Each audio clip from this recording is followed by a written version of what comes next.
Hello next week sees the simultaneous publication of 3 books by the poet and eminent man of letters, Sir Stephen Spender, his classical translations, his journals, and a new collected poems. His career, which has spanned over 50 years, first took off in the 1930s, the turbulent decade which saw the rise of Hitler, Franco and fascism, of course, and also produced in W.H. Auden, Stephen Spender, Christopher Isherwood, Louis MacNeice and C. Day Lewis a new voice to represent the generation which emerged after the First World War. It was a generation marked by the struggle to maintain creative freedom in the face of rising political pressures. In tonight's film, we return with Stephen Spender to the places which influenced his early life and work in the period when he became known as the conscience of his generation. It was at Christ Church, Oxford, that he met the man who was to be his youthful mentor and lifelong friend, W.H. Auden. Ghost of you when young, you waken in me, my ghost when young, us both at Oxford. You, the tow-haired undergraduate with jaunting liftings of the head, angular forward stride, cross-questioning glance, a Buster Keaton-faced pale gravitas, saying aloud your poems, whose letters bit inch deep into my fingers when I set them up upon my 5-pound printing press. An evening like a coloured photograph, a music stultified across the waters, the heel upon the finishing blade of grass. Auden made a very great impression because partly because he had very weak eyes, and so he used to wear a kind of shade over his eyes, and there was a lamp behind him so that he could see you, and you saw him in shadow, as it were. And so that I think that he made the kind of, one had the impression meeting Auden, really, of meeting a kind of authority. It was rather like meeting your psychoanalyst. He made what seemed a rather startling remark about you, as it were, 2 minutes after he'd met you. You were infinitely capable of humiliation, he said, but art was born of humiliation. Yes, well, I mean, that's a remark that sort of remained with me for the rest of my life, I think. I think it's probably a very true remark, probably the truest thing he ever said about me. I don't think that anything that Auden said to me would have altered my being really what I am, or what I've done. When I met him, I was extremely romantic, and I wrote reams and reams of poetry all day long. Is it? 4 a day? Yes, 4. He once asked me, he said, how many poems do you write? When one of our early, how often do you write? But I said, how many poems? How often? I said, I write 4 poems a day. And then I asked him, well, how many poems, how often do you write poems? And he said, well, I write 1 3 weeks. Well, immediately after that, I started writing 1 poem in 3 weeks. He thought at that time, and I think this is very important, that poetry should not express opinions at all. I think that his ideas about poetry were really taken from T.S. Eliot's in a famous essay called Tradition and the Individual Talent, that a poet is someone who makes a poem rather like a chemist could put together, say, some synthetic substance by taking bits of experience, by taking certain things he's seen, and so on, and putting them together and making a sort of artifact, an object out of them, which is the poem. The poem has no message, it doesn't express anything. The poet, it's not there for the purpose of the poet saying, I love you, or change the world, or something. So he was absolutely averse to the idea that poets should write poetry about politics. And I think it's rather important when one thinks about the 30s of our particular generation to think that we started off by hating the idea of poetry and having anything to do with politics. I've been coloring my hair ever since I've been on television. I could be gray and not even know it. And over the years, it's become less manageable and drier. Then I discovered Inner Science. Inner Science. Like your skin, your hair changes over time. Inner Science is rich in amino acids. It's proven to rejuvenate the look of your hair. It's a miracle. My hair feels softer, silkier, years younger. It's the best thing that could have happened to my hair. The science of Inner Science takes years off the look of your hair.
I think the significance of this ritualistic walk by the canal was partly that it put us in the center of the landscape of T.S. Eliot's Waste Land, a poem by which we were absolutely intoxicated, and partly also that it put us on the side of the industrial landscape and discovering the beauties of the industrial landscape as against the Georgian poets, our predecessors, of really before the First World War, who always regarded the industrial landscape as hideously ugly and were always trying to get back to the bucolic rural landscape of England untouched by industry. The secret of these hills was stone and cottages of that stone made, and crumbling roads that turned on sudden hidden villages. Now, over these small hills, they have built the concrete that trails black wire, pylons, those pillars, bare like nude giant girls that have no secret. The valley with its gilt and evening look and the green chestnut of customary root are mocked dry like the parched bed of a brook. But far above and far a sight endures, like whips of anger with lightning's danger, there runs the quick perspective of the future. This dwarfs our emerald country by its trick so tall with prophecy, dreaming of cities where often clouds shall lean their swan-white neck.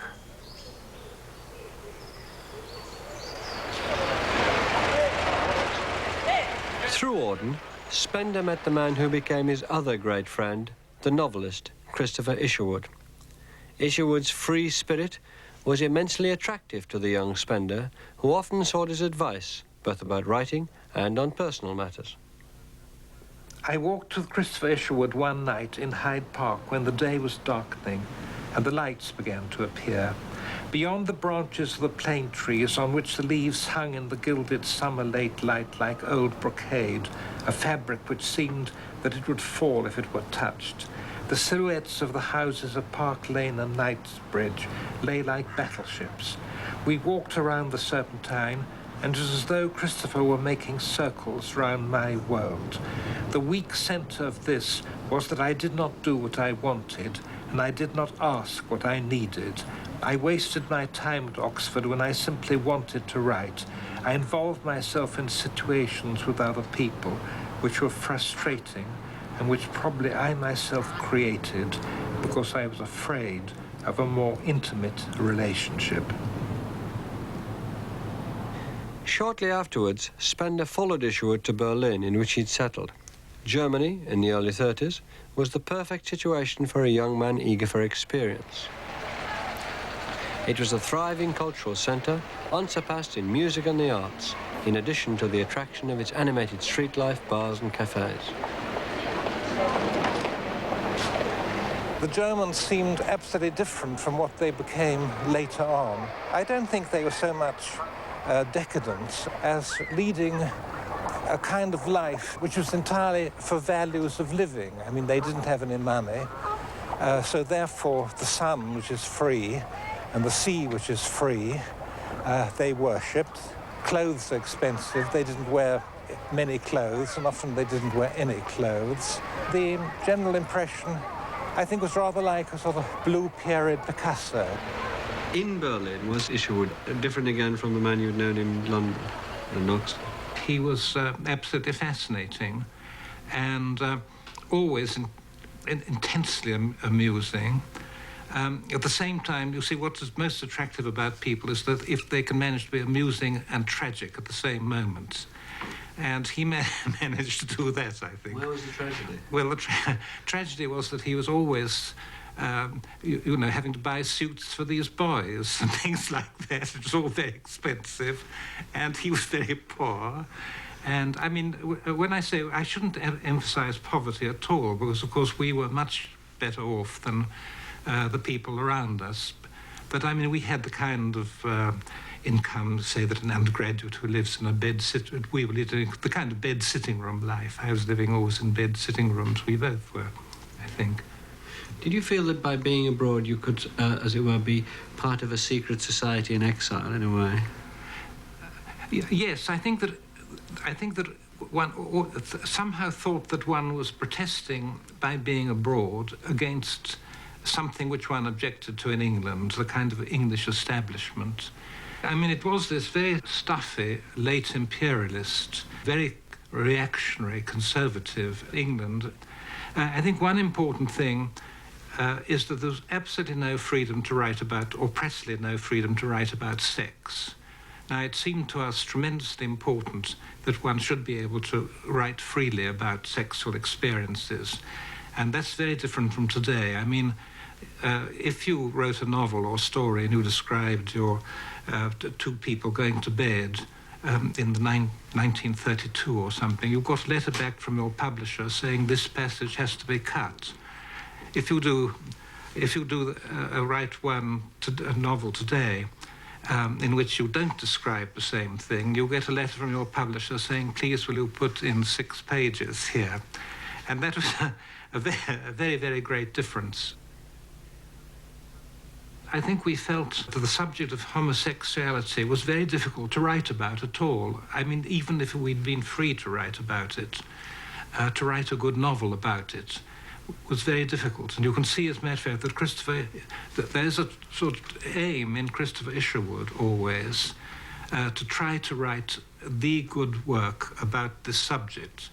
I mean, and I think we thought it's possible that one couldn't write a good work about this subject because it was too sort of special and, you know, it wasn't part enough of the whole of wide human experience.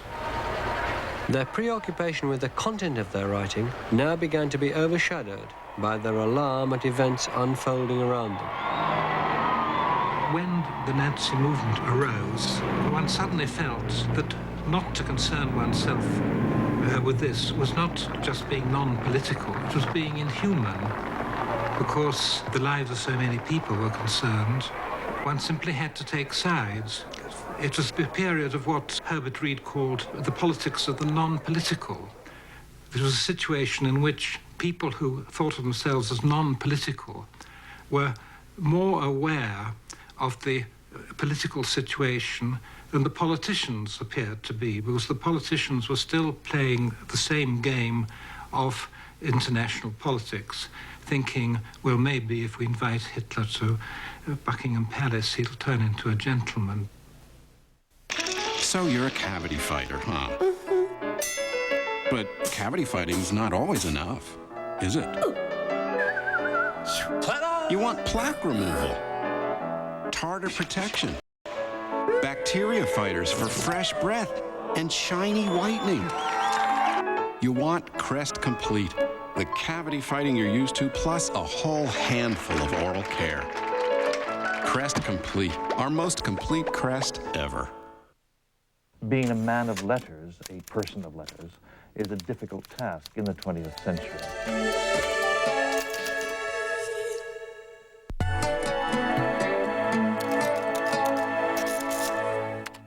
Spender's concern with Nazism led him to foresee early on the military conflict to come. He felt himself now to be very much part of a pre-war generation. Who live under the shadow of a war? What can I do that matters? My pen stops and my laughter, dancing, stop or ride to a gap. How often on the powerful crest of pride I am shot with thought that halts the untamed horses of the blood, the grip on good, that moving, whimpering and mating bear tunes to deaf ears stuffed with the realer passions of the earth beneath this hearth.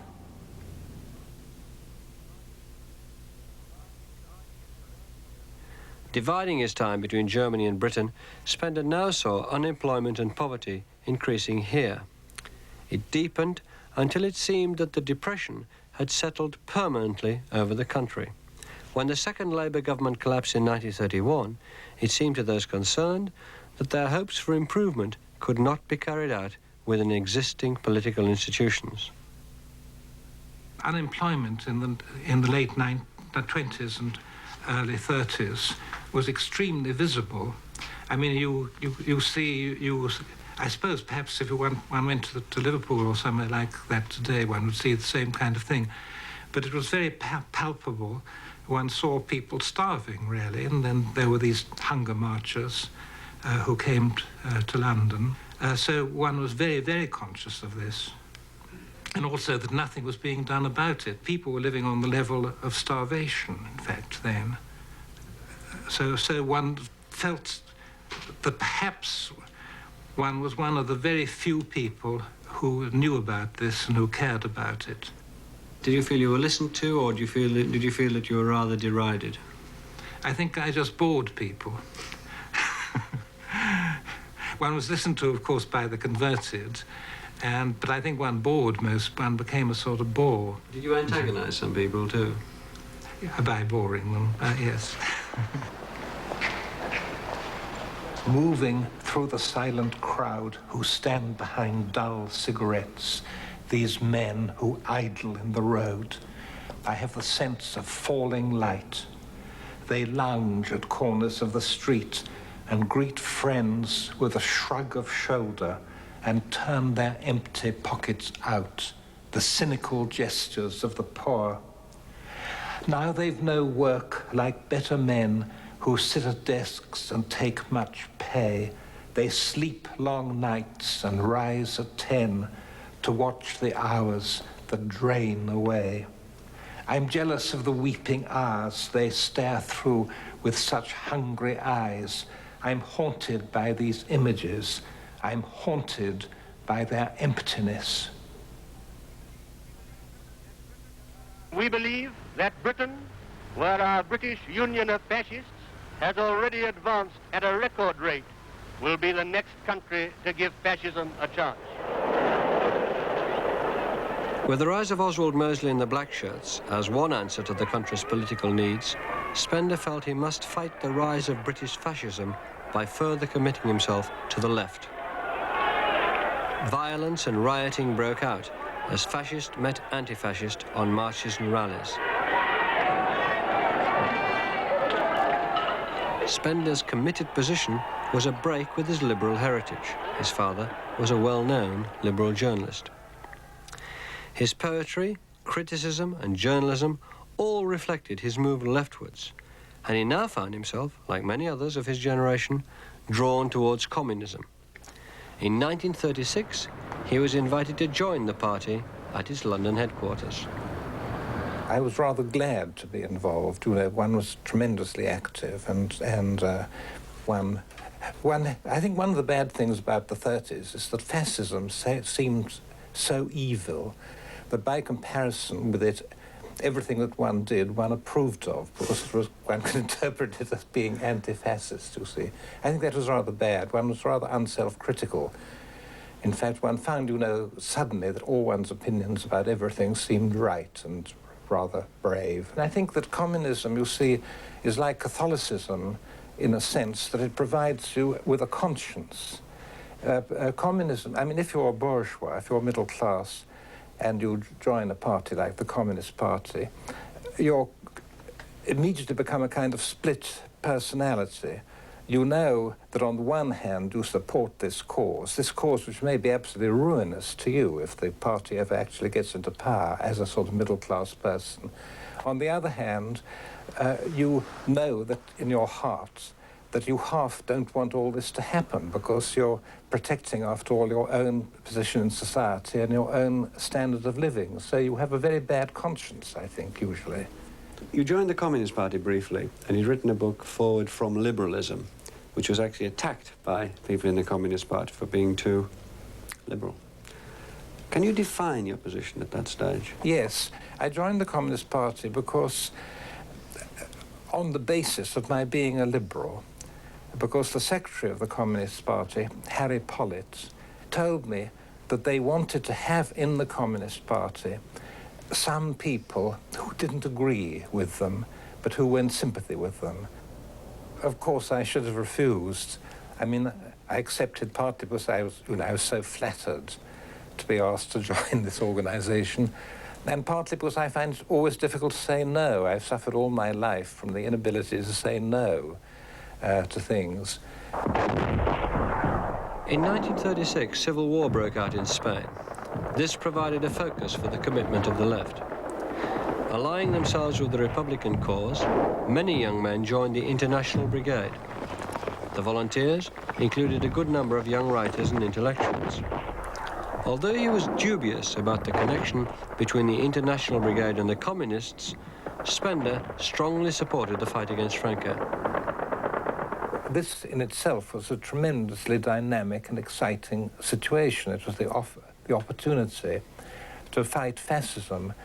It was made also still more exciting, I think, by the geographical fact that it happened in Spain. I mean, somehow Spain is a very dramatic country, isn't it? And Picasso sort of shows this, I think. Well, I was invited, so I wanted to go to Spain. Everyone, I think, wanted to go to Spain and do something in Spain. Everyone from a small band, one must stress that. For a small band, yes, all of us. Well, there were also musicians, composers. Benjamin Britten very much supported the Spanish Republic, and so did an American composer I knew very well, Samuel Barber, the great cellist Casals, and also, of course, above all, Picasso.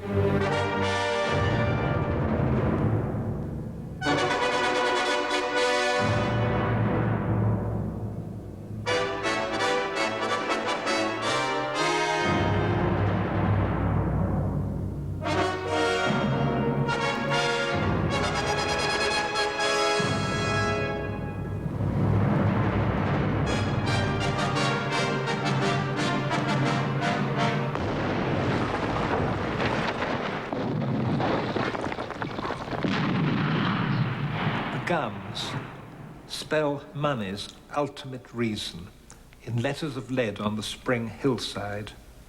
But the boy lying dead under the olive trees was too young and too silly to have been notable to their important eye. He was a better target for a kiss. When he lived, tall factory hooters never summoned him, nor did restaurant plate glass doors revolve to wave him in. His name never appeared in the papers. The world maintained its traditional wall round the dead with their gold sunk deep as a well, whilst his life, intangible as a stock exchange rumour, drifted outside. Oh, too lightly he threw down his cap one day when the breeze threw petals from the trees. The unflowering wall sprouted with guns. Machine gun anger quickly scythed the grasses. Flags and leaves fell from hands and branches. The tweed cap rotted in the nettles. Consider his life, which was valueless in terms of employment, hotel ledgers, news files. Consider 1 bullet in 10,000 kills a man.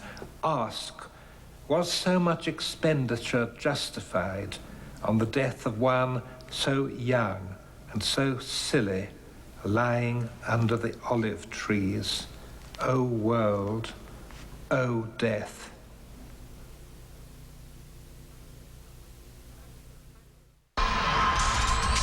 Pushing myself to the limit is what this is all about. And I want an antiperspirant that can keep up. That's why I use new High Endurance Clear Gel.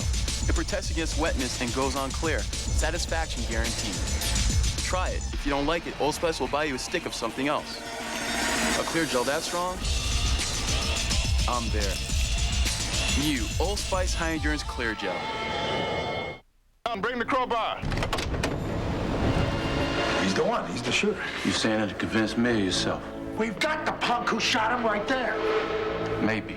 I shot through Mr. Cole to get to Mr. Lowe. You intentionally shot your own boss. It was the only way I could kill Mr. Lowe. Very commendable. Nothing's based on merit. The more you think you deserve, the less you get. That's the way this world is. If you actually believe that, Felton, how do you get out of bed every morning? One leg at a time. The failure failure of the Republican side in Spain coincided with Spender's disillusionment with the far left, which was partly caused by the communist behavior in Spain. But then, of course, I found myself against the communists. I mean, for another reason, absolutely private reason, which was that a friend of mine with whom I was living before I married joined the International Brigade. I call him Johnny Younger in my autobiography, World Within World. Yeah. His real name was Tony Heinemann. And he joined the International Brigade really because he was very upset by me. And having joined the International Brigade, he deserted. He became scared. I mean, he didn't realize what he'd let himself in for, which is really terrible, what he'd let himself in for. And so he ran away. And then I was up against the communists again because I tried to save him from them. In fact, I did save him from them. I became completely hysterical. I mean, I just thought of this one thing. I simply couldn't go on living if he was shot as a deserter.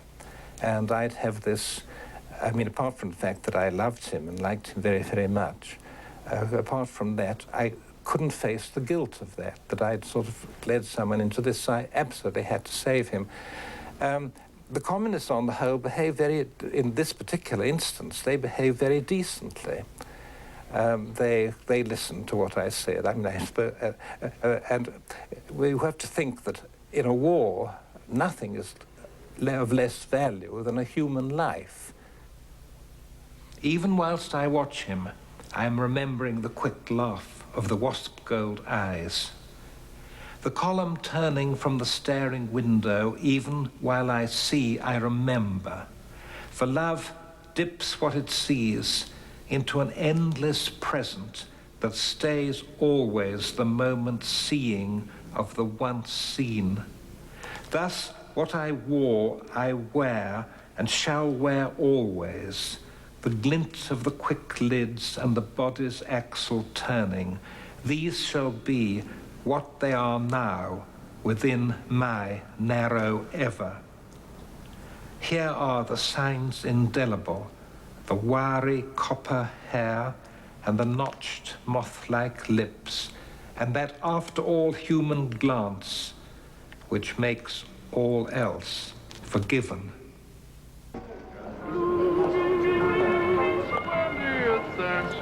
In the 1930s, London offered a variety of amusements to those in a position to enjoy them. Conversation was lively and uninhibited, and after the publication of his first book of poems, Stephen Spender found himself taken up both by society and the intelligentsia. One of the places where friends met to exchange ideas and gossip was the Café Royal in Regent Street. Everyone met there in the evening, so this was a sort of facility of London, which was absolutely wonderful. It gave London a kind of meeting place for sort of literary people and artists and all sorts of hangers-on. Did that carry on into the heartlands of the Bloomsbury group when you took up with the Heartlands of Bloomsbury? Yes. It was a song that was quite popular at the time. It didn't quite make... when you met Virginia and Leonard Woolf. Yes, well, Virginia, I adored Virginia Woolf. I mean, I still do, in spite of... she didn't seem to like me so much. Well, she's very cutting about me in her journal, of course. This, I think, bolt-eyed youth who thinks he's the greatest poet who's ever lived and things that's full of sarcastic remarks about me in her journal. There were certain things I admired about Bloomsbury, and one was that, on the whole, their life was very modest. I mean, in a material sense. They were not gross. They were very free-living, of course, and a lot of sexual, complicated interrelationships, and so on. Did you find that attractive? Yes, I did, yes. I never participated sexually in Bloomsbury, but I mean, I did find it created an atmosphere, a kind of atmosphere that I liked, and I still like very much, a sort of complete freedom of conversation, and the ability, you know, to be humorous and serious at the moment, at the same moment almost, to talk very openly about everything, to tell scatological stories, but also to discuss literature and ideas very seriously. When I first met Yeats, being very brash and young. I suppose I was in my early 20s, and Lady Otterline arranged a tea party just for Yeats and me and herself. And the first one was a total failure, because Yeats said, young man, what do you think of the Sayers? Do you like the Sayers? I hadn't the faintest idea. I thought he must be talking about detective stories, Dorothy Sayers or something. But actually he was talking about groups of people in Ireland who all recite poetry together, you see. It was such a failure that Otterline got up, left the table, and telephoned to Virginia Woolf and said, come round at once and save the situation. But anyhow... Did she? She did, yes. She came round immediately, and then he started telling her how her novel, The Waves, was really about something like nuclear physics. They disliked fanaticism, I think. Of course, Yeats would sympathize with fanaticism, but Bloomsbury was not at all fanatical, and they regarded any kind of fanaticism as somehow threatening to them.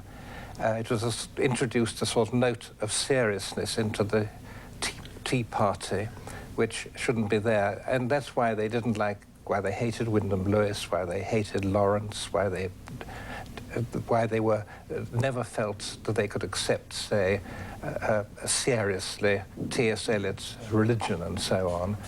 Do you feel that you have a gift for friendship and that has been a very large and important part of your life? Yes, I think so. If I think about myself as a writer, I never have the sense that I have a reader. So, therefore, one longs to have someone who is almost a kind of counterpart of oneself, who completely understands all one's processes, everything about oneself. I mean, one's physical as well as one's mental processes, I suppose. And you do also this person. And I've always had this desire all my life, I think. Also, I've also always had a kind of, I think from childhood, perhaps was the way, the kind of New Testament, kind of religiosity of extreme youth, a desire to, which is, I suppose, hero-worshipping desire, to think that someone else is perfect, you'll see. And so I'm always looking around for a perfect person. Spender found himself as preoccupied with the heroic ideal in his poetry as he was in his private life. I think continually of those who were truly great, who from the womb remembered the soul's history through corridors of light where the hours are suns, endless and singing, whose lovely ambition was that their lips, still touched with fire, should tell of the spirit clothed from head to foot in song, and who hoarded from the spring branches the desires falling across their bodies like blossoms.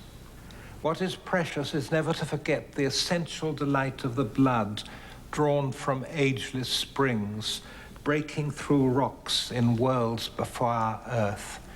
Never to deny its pleasure in the simple morning light, nor its grave evening demand for love. Never to allow gradually the traffic to smother with noise and fog the flowering of the spirit. Near the snow, near the sun, in the highest fields, see how these names are fated by the waving grass and by the streamers of white cloud and whispers of wind in the listening sky. The names of those who in their lives fought for life, who wore at their hearts the fire's center. Born of the sun, they traveled a short while toward the sun and left the vivid air signed with their honor. From the late 30s onwards, Spender became more and more convinced that the only true freedom was that of the individual and his conscience. It marked a return to his more liberal convictions.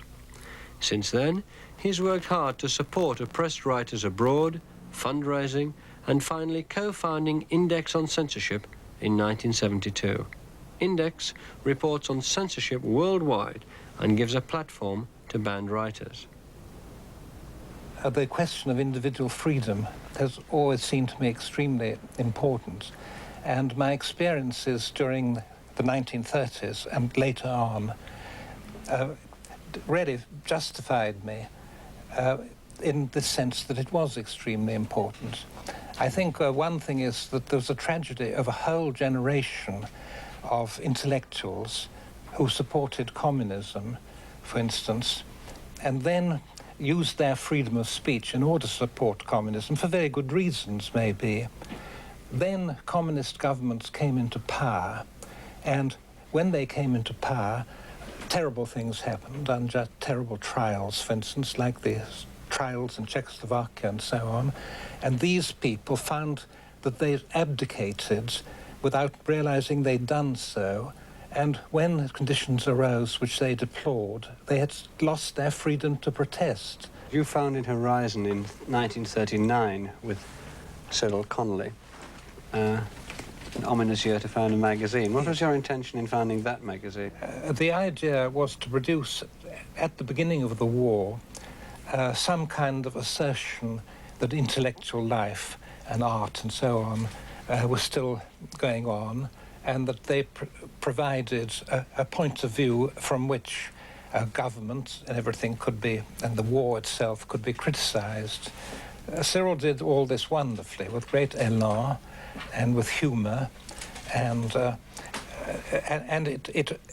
quite a lot, you know, people would come, pilots would come to our office of Horizon and say, because of Horizon, we think the war is worth fighting, because we think the war stands for something which is not just a sort of ideology or England against Germany or something like that, you see.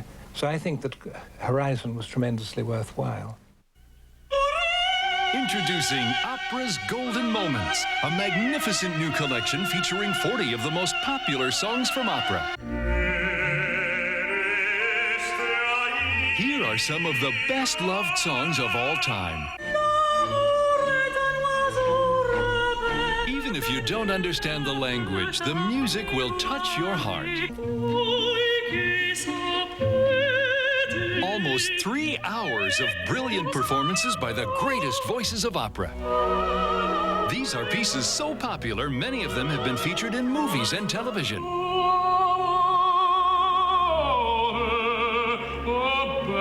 So many of the world's most beloved artists. Here's how to order. Call toll-free now for Opera's Golden Moments. 3 cassettes, $24.98. 3 CDs, $29.98. Call now. Loud. Fill the classroom with your intelligence. Yes, my name is Hart. Professor Kingsfield is a terrible man, but a great teacher. There have been times when I thought I'd never make it in his class. You are either very brilliant or very lucky. I'm lucky, sir. Come in here with a skull full of mush, send you out thinking like a lawyer. Hello, I'm Daniel Richler. Be sure to watch the Word News at the end of this program to find out what your seafood might be trying to communicate to you.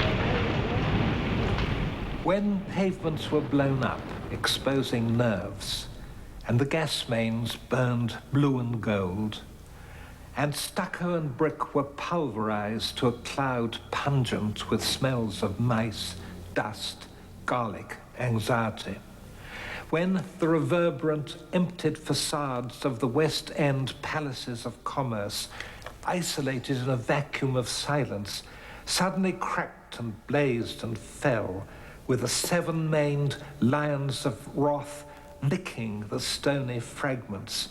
Then the one voice through deserted streets was the Cassandra bell, which rang and rang and ran, released at last by time, to seek those fires that burst through many walls, prophecies come true under our nostrils, blood and fire streaming from the stones. London burned with unsentimental dignity of resigned kingship.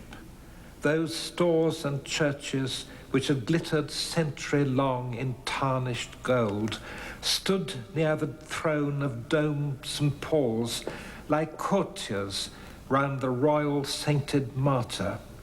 August shadows of night and bursting shells of concentrated light dropped from the skies to paint a final scene, illuminated agony of frowning stone. Who can wonder then that every word in burning London stepped out of a play? Did the outbreak of the Second World War make you think at all, wonder what the power of the pen might be, that in a sense all the writing, or the writing against fascism, against war, hadn't stopped anything and perhaps wasn't to save a single person from going to the gas chambers? Well, of course, I've never really thought about that. I mean, I've never thought that was an issue. I mean, I think that one point about being an artist, as distinct from being a politician, say, or a man of action even, is that you don't really have to ask yourself about results. You just have to do what you do because you want to do it or feel inspired to do it. You're not sure whether you can do it, but nevertheless, you have to do it. You don't know whether it will succeed. You do it for its own sake, you see. And I think that this, insofar as we moved from poetry a bit into politics, we felt this about our political poetry also. We never really expected it was going to have any effects. Now I can't remember the lines of, all famous lines of Auden, that poetry is when nothing happens. Poetry makes nothing happen. Yes. And I think that's a key line, you see, the elegy to Yeats, written at the end of this era. Yeats had a guilty conscience about writing The Countess Kathleen, and he wrote a poem late in life saying, did something that I wrote cause those young men to get out and be shot, something like that, you see. And I told this to Auden, and Auden said, how can he be so arrogant and conceited as to imagine that his writing a line had the slightest effect on anyone? There was a split in your group, as it seems to be sailing calmly towards the end of the 30s, with Auden and Isherwood going off to America and being very, very heavily criticised then and often since for that. Well, I did feel slightly critical of Auden for going away. The thing that put a slight doubt in my mind is that he was a schoolmaster, teacher, and a lot of his pupils, whom I got to know during the war, had been told for him that it was their duty to fight fascism. So that does put, you know, slight sort of uneasiness in my mind. I mean, if one teaches younger people that it's their duty to fight, of their generation, to fight fascism, shouldn't one sort of be there anyhow on the spot when they do it? I do have that slight reservation in my mind about his going to America. Yes, I do. Would that apply similarly to Isherwood? No, because I think, well, I think Isherwood is quite peculiar. As a matter of fact, you see, Isherwood is not really quite a political figure. And also, I think Isherwood really always was a pacifist. It's very unfair in your case to have to answer other people, because you conspicuously stayed, and despite the fact that you couldn't get in any of the active services, you joined the National Fire Service. One has to remember that one exists in other people's minds, and one cannot exercise censorship over what people think about one. I'm always referred to by Auburn War, very ironically, as the war hero Stephen Spender. In fact, when I had my medical, I was told that I oughtn't to join anything. I rather pleaded with them to let me join the fire service, because colleagues of mine, Henry Green was in the fire service, William Sansom was in the fire service, and I thought it was rather a nice thing to be in, because it wasn't really cowardly, whatever Auburn War may say. Stephen Spender now divides his time between working abroad and his home in London, where he lives with his wife Natasha. It's here that over the years he's written many of his articles, lectures, journalism, criticism, and of course his poetry. Since the late 1930s, he's kept a journal which, in addition to recording events, meetings and observations, has served the function of a notebook, which at various times has helped him through difficult periods in his writing. When I'm describing what I'm trying to do in a poem that I was writing at the same time as I was writing the journal, and I use the journal to describe what I'm trying to do in a poem, for instance, I find it more interesting than the poem, which is disconcerting. That's a big handle to the reviewers, isn't it? I wrote a poem about Derwent water, one of my best at this moment, I think. Why do I have such resistance to writing poetry? Since when I'm writing it, I can become very absorbed, happy, fascinated. The resistance comes first from the sense not so much of failure as of non-recognition. I can't really convince myself my poetry gives pleasure to anyone. I feel apologetic sending it to a friend, humiliated sending it to an editor, as though asking a favor. Next, writing it is a test in which all one's best qualities are brought in confrontation with all one's incapacities.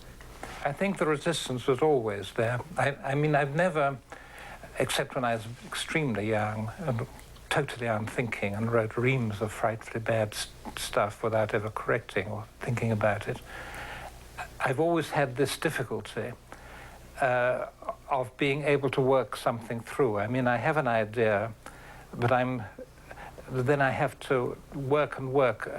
To me, writing is a process of recovering the first idea that you have. I'm always trying to get back to the first idea, what I thought of before I'd even written it, you see. The first, yes, the first sort of vision. Is it a vision, or is it a visual idea, or a it can be a visual idea, or it can be, I think, most poets who have this sort of problem, I think it's one line that comes into your head which suggests a whole sequence of lines. But I think it was Paul Valéry who said one line is given, une ligne donnée, and then you, given this line, you then have to sort of follow its kind of logic of the imagination. And for some reason, it's very difficult to follow the logic of the imagination, because I think one is confronted by all sorts of inhibitions which one can't, which are deep in one's own personality, like the difficulty, say, of remembering a dream or something like that, you see. But I think the only thing is that one, language is the most important thing we have. Language, far more important than any other art, as a matter of fact, just the fact of language. And it's communication. We record our impressions. We speak even our impressions of the other arts. We have to use words for it. And poetry is a very, very significant use of language. So one has to just stand by it. But one has to stand by it, you know, in a rather, almost as an act of faith, I think. Does the idea of snide or bitchy or harsh criticism discourage you? It's very difficult to answer that question. I think that writers are very affected by hostile criticism, and much more than is generally recognized. I mean, if one thinks Virginia Woolf, how upset she was by hostile criticism, but even someone like Ernest Hemingway, I mean, Ernest Hemingway, I was told, would shut himself up in his room and sort of rage and sort of wanted to have fisticuffs with the critics and that kind of thing. Stravinsky wanted to send a telegram to someone who had criticized him. I think we were in the room when this happened, saying, regrettably, I'm at an age when I will not be able to attend your funeral, Stravinsky, to a critic. I think people do feel like this. And I think that perhaps it can depress you. One's like a sort of boy who can never please his parents or the governess or something, because you know whatever you do, they're going to sort of put a long, big red line through it. I think one can feel like that. And I think, as a matter of fact, to go back to quotations, I think Goethe said in 1820 that it'll be impossible for any poet after the year 1820 to have a kind of subconscious, innocent development like Shakespeare had, because poetry is criticized in the public press. And he was true. I mean, I think it has destroyed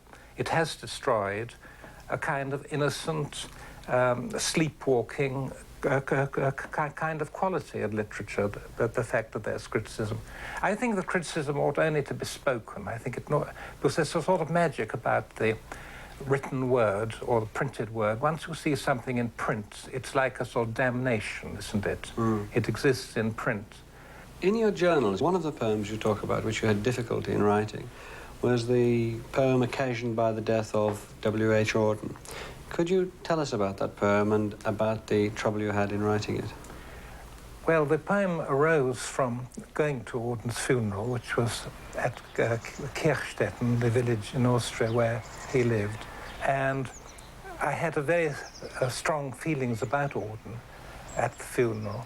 And above all, I had this image, which I think is a very moving image, which one gets at funerals, especially Catholic funerals, when you see the coffin at the sort of bottom of a trench, and you throw a clod of earth on it. And I had very strong feelings about Auden. I mean, I could visualize him lying in his coffin there. And I felt that he'd really rather scored over us all.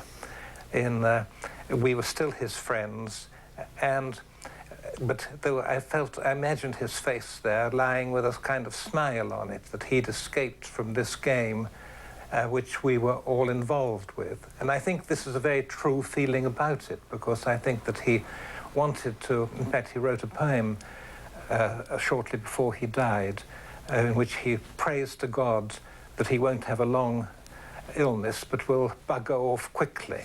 And he did, actually. I mean, after giving a reading, he went back to a hotel, he locked himself in his room, and he had a heart attack and died, and it was found dead the next morning. One among friends who stood above your grave, I cast a clod of earth from those heaped there, down on the great brass-handled coffin lid. It rattled on the oak like a door knocker. And at that sound, I saw your face beneath, wedged in an oblong shadow underground, flesh-creased, eyes shut, jaw jutting, and on the mouth a grin, triumph of one who has escaped from lifelong colleagues roaring for him to join their throng. He's still half with us, conniving slyly, yet he knows he's gone into that cellar where they'll never find him, happy to be alone, his last work done, word freed from world into a different wood. Then night, outside your porch we linger, murmuring farewells, thinking tomorrow's separate forever like those stars above. Gone from our feast, your life enters your poems like music heard transformed into notes seen. Your funeral dwindles to its photograph in black and white of friends around your grave. Now night obliterates all. Farewell, the magic instrument of consciousness, with intellect like rays exposing lives driven out on the circumference of this time, their explosion. But two making paradigms of love, the poems that draw them back into the circle of your enfolding isolation.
Hello, welcome to The Word News. I'm Daniel Richler in Toronto.